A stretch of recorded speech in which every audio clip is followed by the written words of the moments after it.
నమస్తే, welcome to ఏఐటీవీ.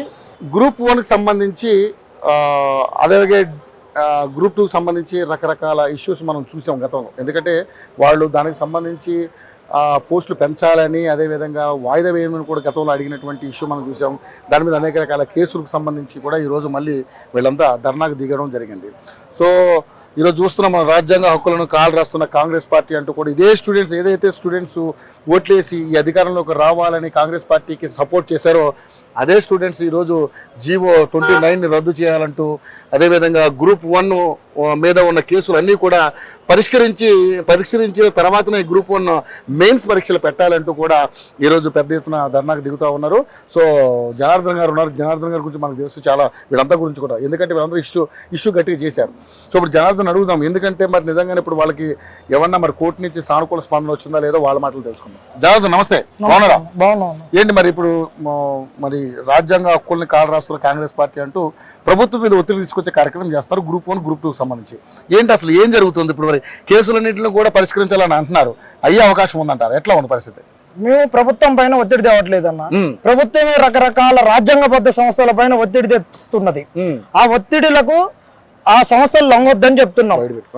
ఒక సైన్యాధిపతి డాలును పట్టుకొని ఏ విధంగా యుద్ధాన్ని పోతాడో ఆ విధంగా ఈ దేశంలో కాంగ్రెస్ కు ఈ రాహుల్ గాంధీ గారు ఒక డాల్ను పట్టుకున్నట్టు రాజ్యాంగాన్ని చేతిలో పట్టుకొని పోతుంటే ఇక్కడ ఉన్నటువంటి ఒక సిపాయి రేవంత్ రెడ్డి ఆ రాజ్యాంగాన్ని తూట్లు పొడుస్తున్నాడు. ఆయన తూట్లు పొడిచి ఆయనకు అనుగుణంగా ఉన్నట్టు ఆయన బొక్కలు పెట్టుకొని ఆ బొక్కలలో దూరి ఆయన కావాల్సినటువంటి పనులు చేసుకుంటున్నాడు. మేమేమంటున్నాం అంటే ఆ తూట్లు పొడవకుండా, తూట్లు లేకుండా, జల్లెళ్ళు పట్టకుండా ఖచ్చితంగా ఏదైతే నోటిఫికేషన్ ఇచ్చిర్రో ఆ నోటిఫికేషన్ పకడ్బందీగా నిర్వహించమని చెప్తున్నాం. ఆయన ఏదంటే 560 పోస్టులు 3 ఉంటే 63 చేసిండు. ఆ విధంగా ఒక తూటు పొడిచిండు. దాని తర్వాత రిజర్వేషన్లు తీసేసిండు. దాని తర్వాత ఈడబ్ల్యూఎస్ రిజర్వేషన్ ను ఏదైతే చట్టం చెప్పిందో దానికి వైరుధ్యంగా ఇక్కడ ఇంప్లిమెంట్ చేస్తున్నాడు. స్పోర్ట్స్ కోటాను అక్కడనేమో ఎవరెవరో వచ్చేసి ఏదో ఆడగానే వాళ్ళు ప్రైవేట్ గా ఉండి వాళ్ళకి కావాల్సినటువంటి వసతులు అన్ని ఉండి ఆడిన వాళ్ళకేమో ఎమ్మడే డిఎస్పీలు అన్ని పోస్టులు ఇచ్చి వాళ్ళకి మంచి పీఠాలు ఎక్కించి వాళ్ళకి సన్మానాలు చేస్తున్నాడు.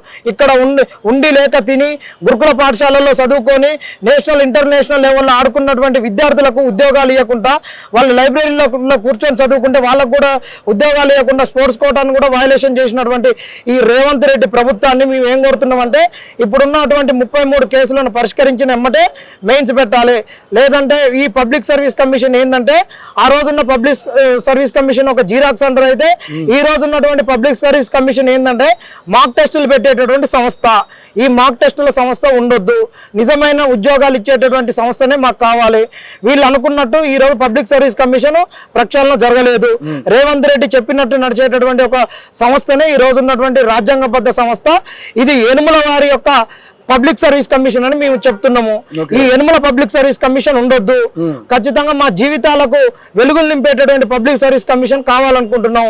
వీళ్ళు ఎవరిని ఒత్తిడి చేయకుండా నిజంగా ఉద్యోగాలు ఇవ్వాలనుకుంటే మేము ఏదైతే కేసులు వేసినామో ఆ కేసులకు ఎమ్మటే వీళ్ళు కౌంటర్ అఫిడవిట్ ఇచ్చి కేసులను జాప్యం చేయకుండా ఎమ్మటే ఈ పబ్లిక్ సర్వీస్ కమిషన్ కు ఒక వెసులుబాటుని ఇవ్వాలి.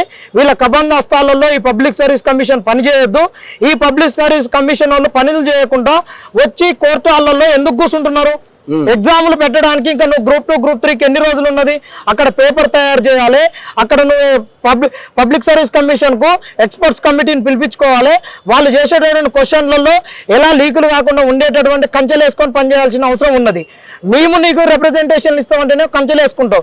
నువ్వు కంచెలు వేసుకొని పబ్లిక్ సర్వీస్ కమిషన్ యొక్క చట్టబద్ధతను కాపాడుకోవాల్సిన కారణేమో దాన్ని గాలి కొదిలేసి వాడు ఎవడొచ్చి పేపర్ తయారు చేస్తాడో, ఏ జేబులకు వెళ్ళి తీసుకొస్తాడో, ఏ జేబులో పెట్టుకొని పోతాడో, వాడు ట్రాన్స్లేషన్ చక్కగా ఉండదు. వాడు తయారు చేసే క్వశ్చన్లో ఒక నిజాయితీ ఉండదు. ఆ క్వశ్చన్ వంకర తింకర్లు ఉంటాయి. ఎద్దుచ్చబోసినట్టు వీడు పెట్టేటటువంటి క్వశ్చన్లో ముంగట క్వశ్చన్కి వెనక క్వశ్చన్కి ట్రాన్స్లేషన్ చక్కగా ఉండదు. ఏది లేనటువంటిది వీళ్ళు. కాబట్టి మేము ఖచ్చితంగా ఈ పబ్లిక్ సర్వీస్ కమిషన్ అడుగుతున్నాము, మీరు ఎవరి ప్రలోభాలకు లొంగొద్దు, ఎవరి ఒత్తిళ్లకు లొంగొద్దు. నువ్వు నిజంగా రాజ్యాంగబద్ధ సంస్థ అయితే నువ్వు పనిచేయి. కానీ ఇక్కడ ఒకటి జనార్దన్, గతంలో డిఎస్సీని పోస్ట్ పోన్ చేయమంటేనే కూడా చేయలేని పరిస్థితి. అదేవిధంగా ఈ గ్రూప్స్ విషయంలో కూడా పోస్టులు పెంచాలి అనే దాంట్లో కూడా పెద్దగా మీరు చేసిన అది పెద్ద ఫలించలేకపోయింది. మరి ఈ రోజున మరి జీవో 29 రద్దు చేయాలంటే గవర్నమెంట్ ఆ రకం మీకు సానుకూలంగా స్పందించే అవకాశం ఉందంటారా లేదా? గవర్నమెంట్ సహకరించకుండా కానీ కోర్టులో ఖచ్చితంగా ఈ జీవో ఎగిరిపోతుంది. ఎందుకు ఎగిరిపోతుంది అంటే ఇక నా చేతుల్లో ఉన్నాయి ఇలా ఒక అఫిడవిట్ ఏమో ఇది, ఈ అఫిడవిట్ జీవో 55 ఆ రోజు కేసు వేస్తే ఇది కరెక్ట్ అని ఇచ్చిర్రు.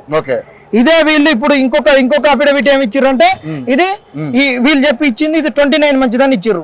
వాళ్ళ కాళ్ళే కౌంటర్ ఎన్కౌంటర్ చేసుకుంటారు, ఒకటి మంచిది అంటారు ఇంకొకటి చెడ్డది అంటున్నారు. ఇక వాళ్ళకి ఇంతకు మించి ఏం అవసరం లేదు.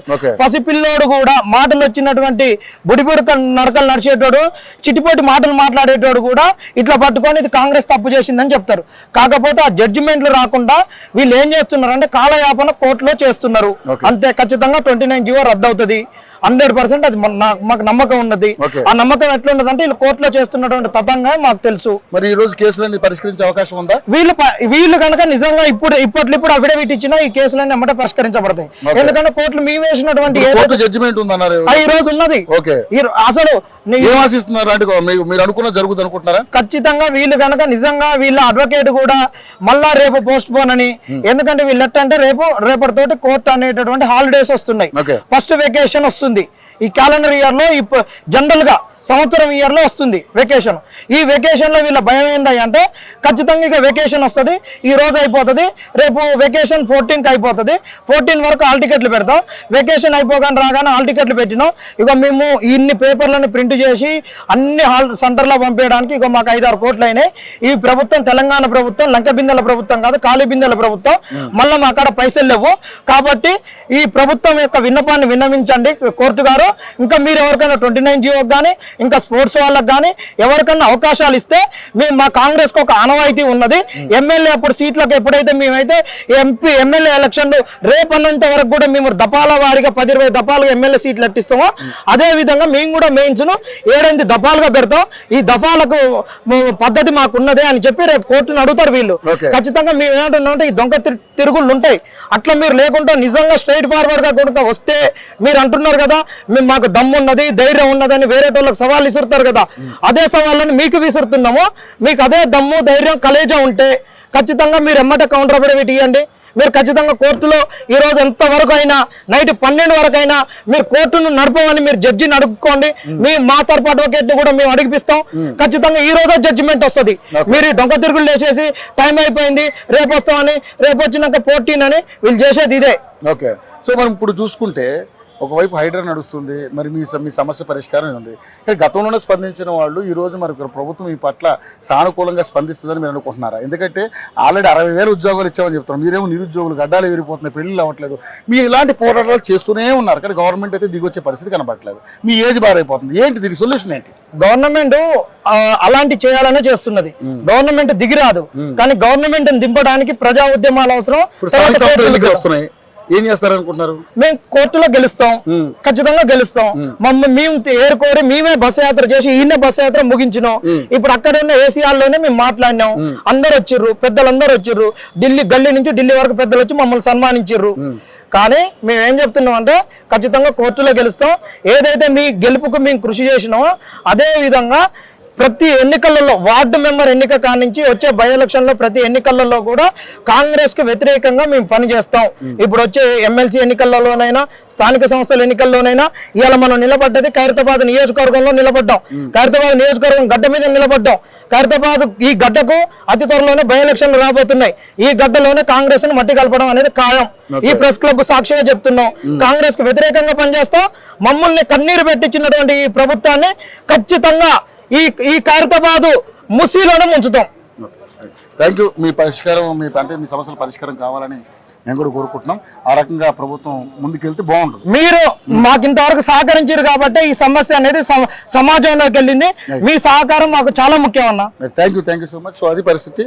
వీళ్ళ ఆవేదనని ఒకసారి గవర్నమెంట్ అంటే మానవతా దృష్టితో ఆలోచిస్తే విద్యార్థులు కష్టపడ్డారు, మీకోసం కష్టపడ్డారు, మీరు అధికారం రావడం కోసం కష్టపడ్డారు, ఈరోజు నిరాశ్రయ నిలబడ్డారు. సో వాళ్ళకి న్యాయం చేయాలని మనస్ఫూర్తిగా కోరుకుంటుంది. మీకు మా ఛానల్ నుంచి మీకు అప్పీల్ చేస్తాము. Over to studio.